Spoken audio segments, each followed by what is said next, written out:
Today we are in the cheese kitchen, but we're not making cheese.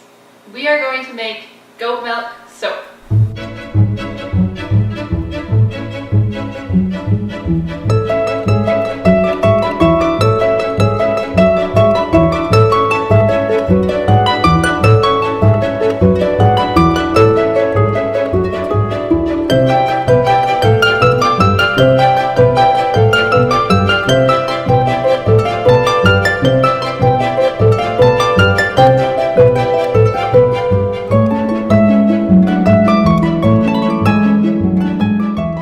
Our ingredients are avocado oil, grapeseed oil, olive oil, coconut oil, palm oil, frozen goat milk, and high test lye. It is truthful lye. The tools that we use are a pot, a scale, bowls, glass bowls are best. Don't use plastic. A large glass measuring bowl, a stick blender, and our molds. I almost forgot a spoon and safety gear. The first thing that we will do is measure out our oils. 6 ounces of palm oil, 6 ounces of coconut oil, 7 ounces of olive oil, 8 ounces of grapeseed oil, and finally 13 ounces of another kind of oil. It can be of your choice. I prefer to do a softer oil, so I'm going to do some avocado as well as top it off with more palm oil.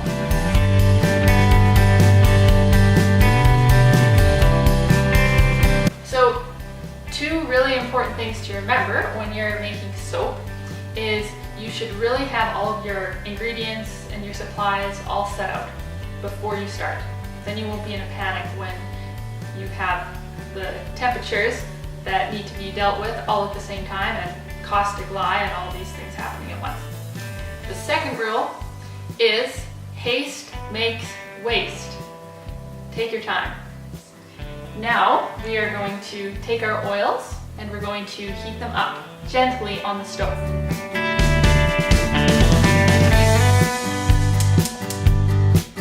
So we are going to get the oils up to approximately 100 degrees Fahrenheit.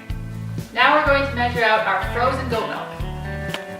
We need 13 ounces of frozen goat milk cubes.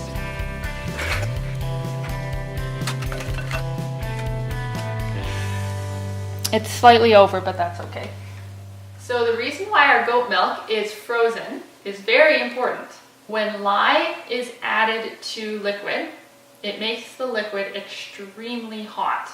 If we added our lye to regular milk out of the fridge, it would make the milk burn and it would turn our soap brown.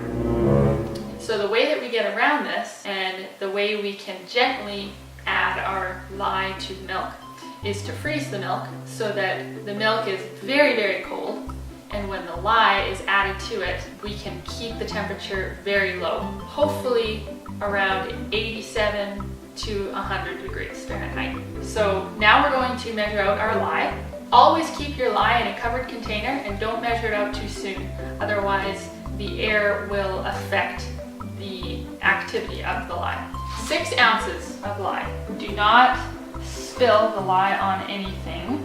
It will burn it. If you get a little bit of lye on your skin, it's not a huge emergency, but it does make your skin very itchy. So as quickly as possible, you can neutralize it by putting a little bit of white vinegar on whatever surface area or skin was affected. That's why we have towels down, so that if something spills, it's not going to wreck the counter. And cover it up. Don't leave it open.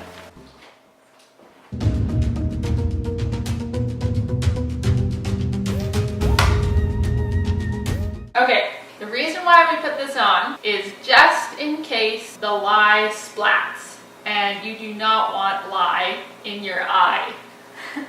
You don't want it on your skin either, so put on some gloves.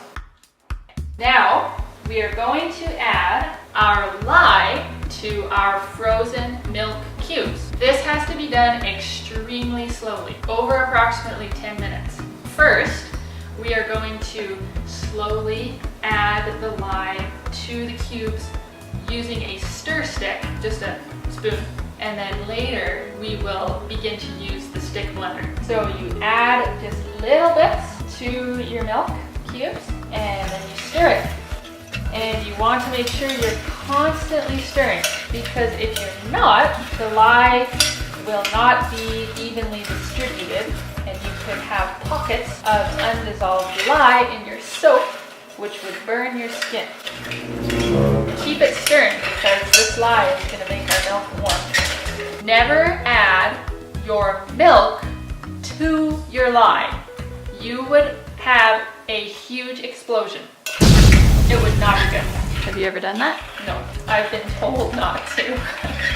Okay, I don't know about an explosion, but it would like all bubble over. A huge mess. Maybe that's a better word.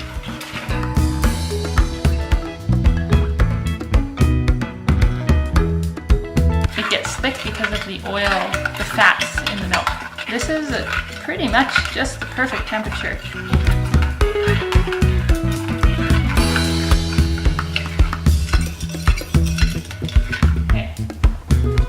So, let's check the temperature of our oil. Perfect.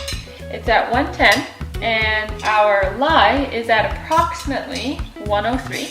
When you are making soap with natural ingredients such as goat milk or other additives like turmeric or something like that, you should aim to soap at lower temperatures. Not too low, but about 110, 100 is good. And your oils and your lye and milk should be within 10 degrees of each other for best results when you are combining them. You always want to add your lye to your oils. Do not add the oils to the lye, because that could also make a volcano. So we are going to first stir with the spoon, and in about 5 minutes we will begin to blend with the stick blender. Once you are sure that the lye and milk is very thoroughly distributed in your oils, then you can start using the stick blender on low. To avoid getting bubbles in your soaps, you should always burp the oils before you turn the blender on. So put it in, and then you're gonna just burp it like this. And that helps to get rid of any air bubbles that could potentially transfer into your molded soaps. So once it's burped, then we'll turn it on low.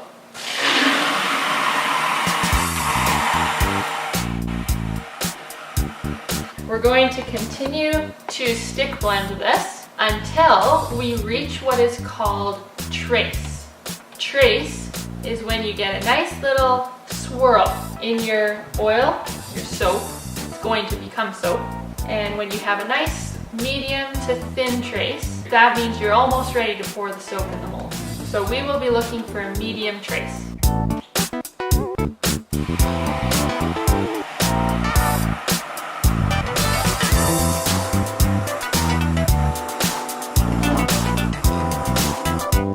So the soap is now at approximately medium trace, and you can see that it kind of looks like pudding. If you swirl it, you can see the little tail that kind of follows it. It looks like custard. So this is a good time to add any colorants or extra special things, or get ready to pour it in your molds. We could stir it a little bit more. I think we will, just a tiny bit more, just to ensure that our lye is well distributed through the oils.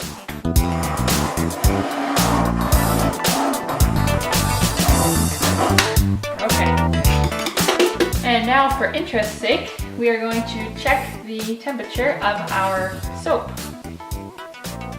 111 Fahrenheit. Very nice. So these are molds that we bought, but you do not need anything special. You can use a bread pan that is lined with parchment paper. That would probably work. You can just use plastic square containers. Don't use them for eating after that. Use them always for soap. And anything, you can make it. It does not need to be fancy. Don't be intimidated by these. They are very pretty, but your soap will work just as well in anything else.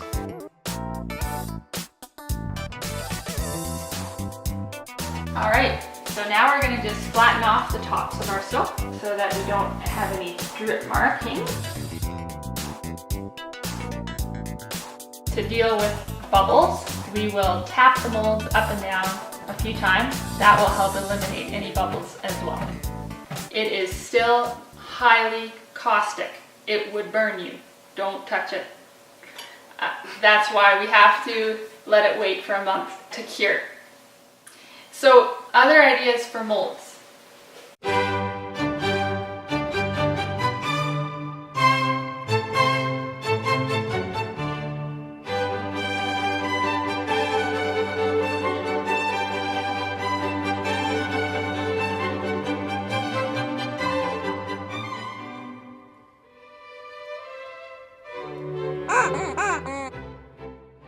So now it's time to clean up.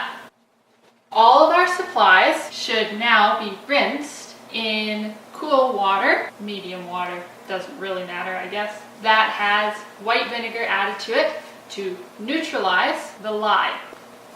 I should have my gloves on.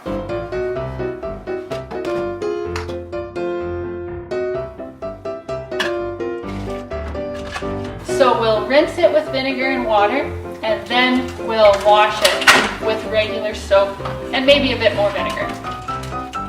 So now what we're going to do is allow our soaps to sit in the molds and harden for approximately 24 hours. After that, we'll take them out of the molds and allow them to age for an additional 4 weeks, possibly 6. And during that time, the process of saponification is happening.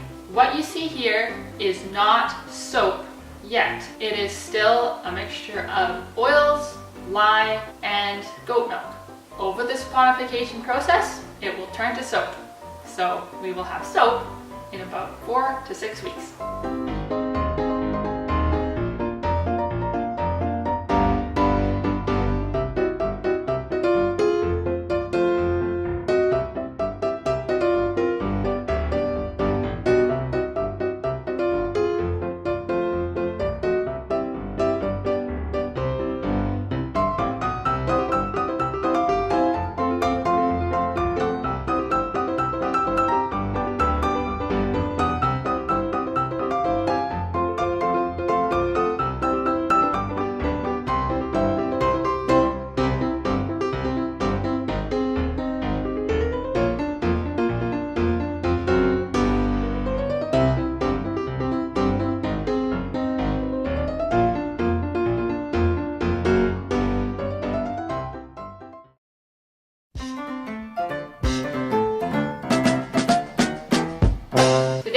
Cheese Kitchen, and we are making goat milk soap, not cheese. Our ingredients are frozen goat milk soap, frozen goat milk. Honest. Honest. This is honest lye. Okay. Is that all? So, yeah, that's good.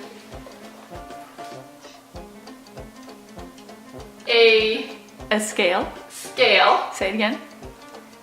A scale, which will soon match the temperature of the, never mind. Sorry about that. More words are just going to make it confusing. Amen.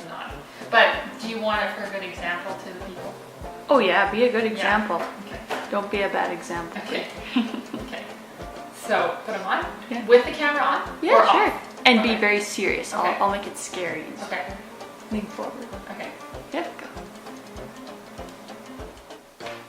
This could work. It's nice bottom. You can push the soap out of the box like that. Works really good. Muffin cups.